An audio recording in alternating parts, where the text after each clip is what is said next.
Hi, my name is Ben Frear, and today we're going to talk about the E-2 visa for Canadians in 2025. This is a topic that's really important to many of the people who reach out to me. I focus my practice primarily on helping entrepreneurs navigate the E-2 visa process, and many of my clients are from Canada. As someone who grew up in the US Midwest, I've always felt a natural connection with Canadians. I genuinely enjoy working with Canadian entrepreneurs, and I'm grateful that I've had the opportunity to help so many of them pursue their dreams. Recently, I've been getting a lot of questions. Is the E-2 visa still a good option for Canadians? Is the US government making it harder for applicants? And is it still realistic to pursue this path? Today, I'm going to answer those questions and explain why the E-2 visa continues to be a strong option for Canadian entrepreneurs in 2025.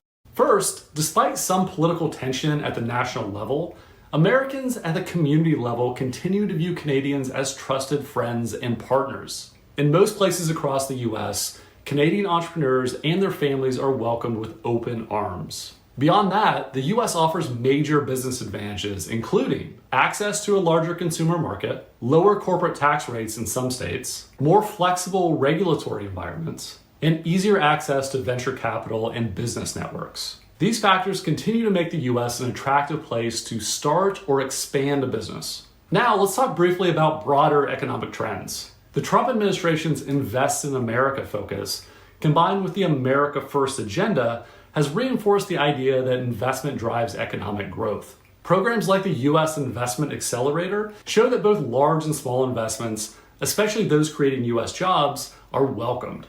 This investment-friendly environment continues to support the E-2 visa pathway in 2025. Now, understandably, many Canadians want to know, how are E-2 applicants being treated right now? The US Foreign Affairs Manual, which is basically the guidebook for officers, instructs them to be fair and uniform when adjudicating E-2 visa applications.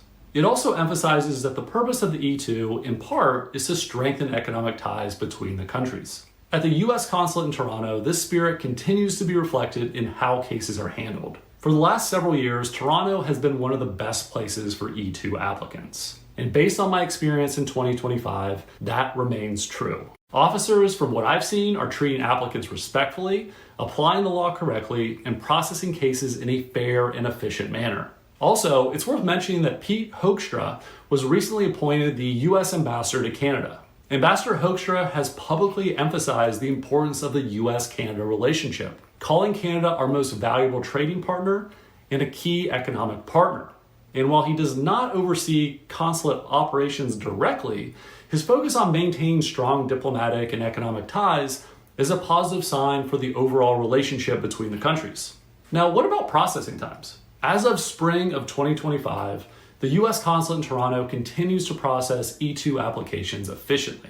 Most applicants are seeing interview wait times of around 1.5 to 2 months after submission. That's very reasonable for a post that handles a high volume of E-2 cases. Of course, processing times can always fluctuate, but at this moment, Toronto remains a reliable and efficient place for Canadian E-2 applicants. The leadership at the consulate deserves a ton of credit for maintaining high standards and strong operational efficiency. To wrap it up, despite some national political tensions, the US remains an incredibly strong destination for Canadian entrepreneurs. The US offers access to a massive consumer market, a business-friendly environment in many states, and vibrant, supportive entrepreneurial communities across the country. Under the Trump administration in 2025, there is clear recognition of the value that foreign investment brings, especially investments that create American jobs. Programs like the US Investment Accelerator reinforce that the door remains open for Canadian entrepreneurs willing to invest and create job opportunities for US workers. Importantly, even during times of political tension, US communities remain warm and welcoming toward Canadian entrepreneurs and their families. The friendship between our countries is deep, and that connection continues to thrive at the local level. And from what I've seen, the leadership at the US Consulate in Toronto has done an excellent job in maintaining fair and efficient E-2 visa processing. If you're thinking about expanding your business into the US or opening a new business here, now is still a great time to explore the E-2 visa.